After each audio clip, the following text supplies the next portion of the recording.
नमस्कार शिव भक्तों, आप सभी का मेरे YouTube चैनल पर स्वागत है।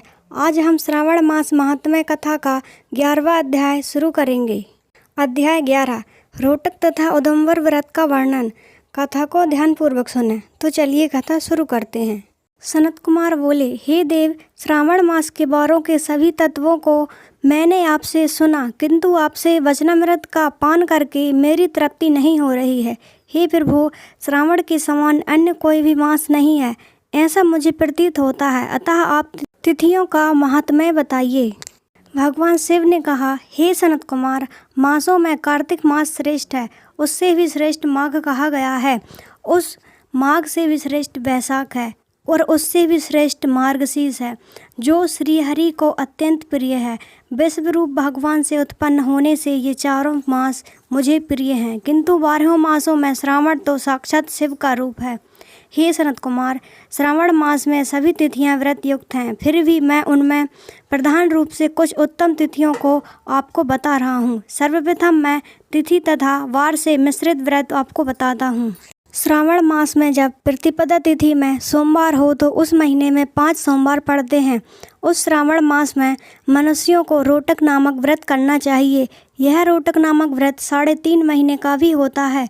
यह लक्ष्मी की वृद्धि करने वाला तथा सभी मनोरथों की सिद्धि प्राप्त करने वाला है।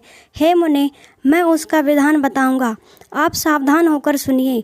श्रावण मास के शुक्ल पक्ष में प्रतिपदा तिथि को जब सोमवार हो तब विद्वान प्रातः काल यह संकल्प करें, मैं आज से आरंभ करके रोटक व्रत करूंगा। हे सुरश्रेष्ठ, हे जगतगुरु, मुझ पर कृपा कीजिए।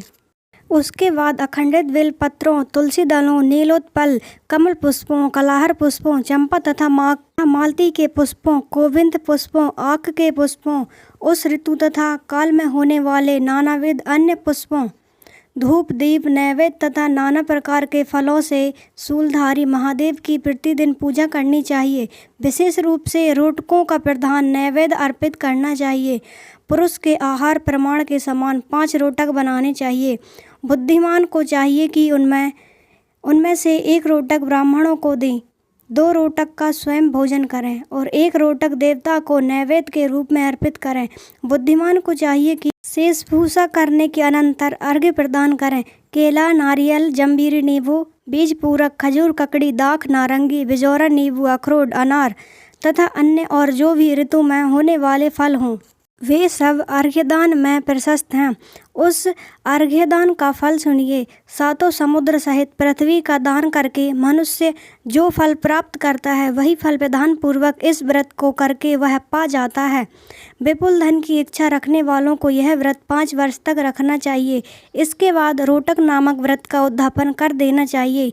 उद्यापन कृत्य के लिए सोने तथा चांदी के 2 रोटक बनाए। प्रथम दिन अधिवासन करके प्रातः काल शिव मंत्र के द्वारा घृत तथा उत्तम बेल पत्रों से हवन करें। हे तात, इस विधि से व्रत के संपन्न किए जाने पर मनुष्य सभी वांछित फलों को प्राप्त कर लेता है। हे सनत कुमार, अब मैं द्वितीय के शुभ व्रत का वर्णन करूंगा, जिसे श्रद्धापूर्वक करके मनुष्य लक्ष्मीवान तथा पुत्रवान हो जाता है। औदुम्बर नामक वह व्रत पाप का नाश करने वाला है।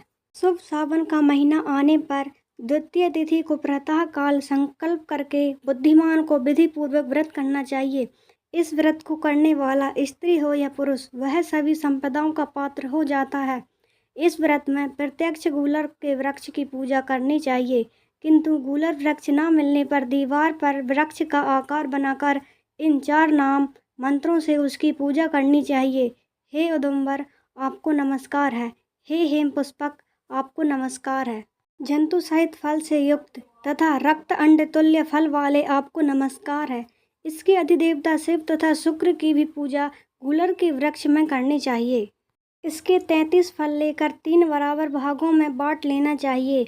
इनमें से 11 फल ब्राह्मण को प्रदान करें, 11 फल देवता को अर्पण करें और 11 फलों का स्वयं भोजन करें। उस दिन अन्न का आहार नहीं करना चाहिए।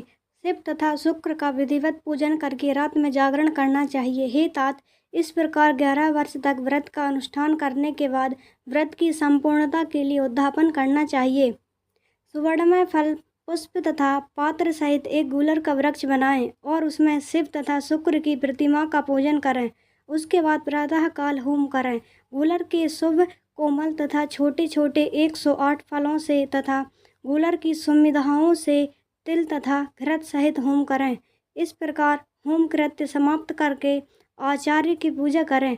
उसके बाद सामर्थ्यानुसार 100 अन्यथा 10 ब्राह्मणों को ही भोजन कराएं।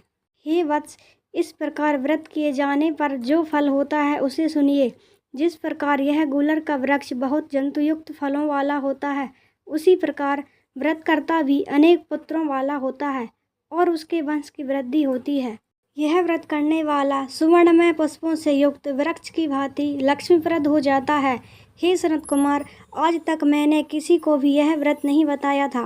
गोपनीय से गोपनीय इस व्रत को मैंने आपके समक्ष कहा है। इसके विषय में संशय नहीं करना चाहिए और भक्ति पूर्वक इस व्रत का आचरण करना चाहिए।